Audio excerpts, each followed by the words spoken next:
महामहिम राष्ट्रपति के अभिभाषण पर अपने विचार व्यक्त करने के लिए आपने समय दिया, इसके लिए बहुत बहुत धन्यवाद। शुरू में ये कहना चाहता हूँ, लल्लन जी, 1977 में जब नेताजी मुख्यमंत्री बने थे, सर हम क्या करें, हम बात करें कि नहीं करें? लल्लन जी अभी सुनिए, ओ लल्लन जी, अब मंत्री बने आप। लल्लन जी आपका वक्त पूरा हो गया, आप सुनो तो सही। दूसरों को भी सुनो प्लीज। सर आज मुझे एक अच्छी बात लगी, महात्मा गांधी जी का एक वाक्य है, spiritualise the politics. Today I heard the speech of the opposition party leader which was spiritualizing the politics today, and I really appreciate his speech today, the way he spoke about the spiritualism of the politics, but somehow it is the other way in the country right now. और आपने भी उस पे भाषण में कहा ही है, जब राष्ट्रपति महोदय की महाभाषण पे विचार व्यक्त करने के लिए खड़ा हूँ तो थोड़ा सा अंतर्मन में सोच रहा था कि सही में चुनाव कैसे हुआ, और जो गिरावट हमारे प्रचार में आई थी वो देखकर बहुत सदमा होता था, दुख होता था। खास करके आदरणीय प्रधानमंत्री जी के पद पर रहे हुए व्यक्ति की जब विचार प्रकट होते थे तो बुरा लगता था। कहाँ जा रहे हम, कहाँ लेके जा रहे इस देश को हम, वही तो बता रहा हूँ। अभी आप सुन लीजिए ललन जी, ये इंडिया बनाना हमारा, you were there sir, honourable chairman sir, when we formed the India, he was there in the India. He was one of the members of the India Today speaking the other way. Anyway, just I wanted to recollect the memory. He was there present in the Mumbai meetings also. Anyway, that I want to recollect. चुनाव के दरमियान जो कुछ हुआ वो बड़ा बुरा लगा।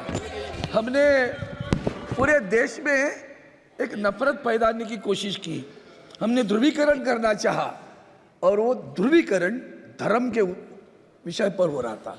हम भी हिंदू हैं, हमें गर्व है हिंदू होने का, लेकिन ये मतलब नहीं कि हम दूसरे की घृणा करें, और हम घृणा फैलाकर दीवारें खड़ी कर रहे थे, और दीवारें खड़े करने के लिए जो भाषा का प्रयोग हो रहा था वो इतना गिरा था कि बहुत दर्द हो रहा था कि देश के प्रधानमंत्री मंगलसूत्र की बात करते, देश के प्रधानमंत्री बोलते जिसके पास ज़्यादा जनता लोग हैं वो तुम्हारा मंगलसूत्र छीन कर लेके जाएंगे।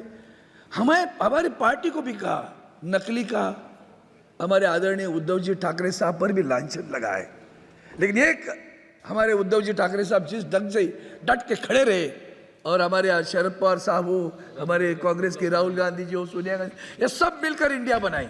आप भी उसमें हैं, हमें बहुत खुशी है। हम संविधान की सुरक्षा के लिए खड़े हुए, हम जनतंत्र की सुरक्षा के लिए खड़े हुए, और उसकी बात जब करते हैं तो आदरणीय स्पीकर साहब ने जब भाषण किया मुझे बहुत मतलब दर्द हुआ कि इतना अच्छा माहौल पैदा हुआ था। आदरणीय राहुल गांधी जी विपक्ष के नेता बनकर वहाँ आए, उनको लेकर साथ में आदरणीय प्रधानमंत्री जी लेकर माननीय अध्यक्ष जी को वहाँ विराजमान कर दिया, और उसके बाद में भाषण करते समय वो 1975 में क्या हुआ बताने लगे। 55-50 साल की आप जख्म को खोलते हो, खरोचते हो तो खून ही निकल आता है। हम क्या करना क्या चाहते हैं, क्या बताना चाहते हैं, और महामहिम राष्ट्रपति जी आदरणीय महिला हमारी है, बहन है हमारी, उनके भाषण में भी ये विषय आया तो मुझे बहुत ठेस पहुंची। संविधान खतरे में जब हम कहते तो यही बात है कि क्यों हम पुरानी जख्मों को खरोच कर खून निकल ले लाए हों। हम अपेक्षा करते कि कुछ अच्छे विचार हो जाए, आगे चले, तो आगे चलने के बजाय हम अलग चलते हैं। मैं जब भी सोचता हूँ कि जैसे कि करप्शन की बात आती थी, are you really against corruption? I ask the question to Honorable Prime Minister, are you really against corruption? The way you have formed the government in Maharashtra, are you really against corruption? The charges have been made. The charges are, किसने आरोप लगाए sir? आदरणीय प्रधानमंत्री जी ने भोपाल की सभा में आरोप लगाए। एक आज हमारे वित्त मंत्री है महाराष्ट्र में, उनके ऊपर आरोप लगाए, कहा कि 75,000 करोड़ का घोटाला हुआ, आरोप लगाया। 8 दिन के अंदर वही शख्स इनके पार्टी में गया, ले लिए पार्टी, उसको पार्टी के साथ में विधायक भी गए, और उनको बाद में राज्य का वित्त मंत्री बनाया। Are you really against corruption? Sir इसके बावजूद और भी बात बता देता हूं कि जब और भी एक बात हुई, हमारे शिवसेना से गुट टूट कर गया, फुट कर गया, भाग गया, भगोड़े गए। और उनको जाकर इलेक्शन कमीशन, मैंने परसों भी वही बात कही थी, इलेक्शन कमिश्नर गुलाम है, गुलाम है, सत्ता पक्ष का गुलाम है। बुरा लगता है कहने में sir, one has to be. ये सारी संस्थाएं, वो ईडी हो, सीबीआई हो, इनकम टैक्स हो, सारी संस्थाएं गुलाम पकड़े पर रखी है। तभी तो इन्होंने जब हम 146 सांसदों को सस्पेंड किया, उसमें कानून पास कर दिया। क्या कानून पास कर दिया? इलेक्शन कमिश्नर को चुनने के लिए एक समिति बनती थी, उस समिति में आदरणीय प्रधानमंत्री रहते, उस समिति और कौन रहेगा? उस समिति में इस देश के सर्वोच्च न्यायालय के सरन्यायाधीश थे, chief justice of India was there in the committee. इन्होंने लॉ पास किया नया, उसमें चीफ जस्टिस ऑफ इंडिया को ही निकाल दिया। और क्या किया? प्रधानमंत्री will be there and another minister will be there. Who is that? He will be nominated by the prime minister. वो भी उसको डेजिग्नेट है क्या, कौन सा मंत्री रहेगा, उसको नॉमिनेट कर देगा प्रधानमंत्री। नॉमिनेट जिसको नियुक्त करेंगे वो मंत्री रहेगा, और एक विपक्ष का 2:1। तो क्या होगा? कौन आएगा? Who will be the election commissioner? Is it judicious? We are fighting in the Supreme Court, और आज भी हमें न्याय नहीं मिल रहा है। Justice delayed is justice denied. I request the honourable Supreme Court through the house, kindly look into this issue. It is you know, the sanctity of the democracy has to be maintained. उसका पवित्रता रखनी है तो judiciary भी ऐसी होनी चाहिए। वो तो चंडीगढ़ का मामला था ना, वो आईने में आया करके तो छुट गया, नहीं तो चंडीगढ़ का मेयर भी जाता था। ये कम नहीं है ये लोग। और इसलिए मैं कहता हूँ कि ये जो संस्थाएं जो बनी है ना, महामहिम राष्ट्रपति जी, आपको भी कान खींचने का अधिकार है, आपने नहीं कान खींचा। जो भी सारी चीजें गलत होती है, आप कुछ नहीं बोलती। हमने अनुभव कर दिया सर, इसके लिए मैं बोल रहा हूँ सर। अब ये जैसे इतने सारे विषय है, महंगाई पे हो या बाकी सारे, मणिपुर सर, मणिपुर में मैं 6 दिन रहा। I was there in for 6 days। I was there in Manipur. I have witnessed it कि मैती और कुकीज में कैसे झगड़ा चल रहा है वहाँ। और देश एक राज्य, मैं उसी दिन मैंने कहा था चैनल पर आकर कि the state is divided. The honourable prime minister is silent. मौनम सर्वार्थ साधनम। व्हाट अ मौन। ये मौन अच्छा है देश के लिए? बहुत दर्द होता है सर। और जो अगर आपने वीडियो क्लिप देखी होगी ना, ये देश को कलंकित, सिर्फ वहाँ दंगा नहीं है सर, वहाँ जिस तरह से कि हमारी बहन के साथ अत्याचार हुए हैं ना, वो देश को कलंकित करने वाले अत्याचार है। ये लांछन है इस देश को। आवाज नहीं आई सत्ता पक्ष से, ये बुरा लगता है।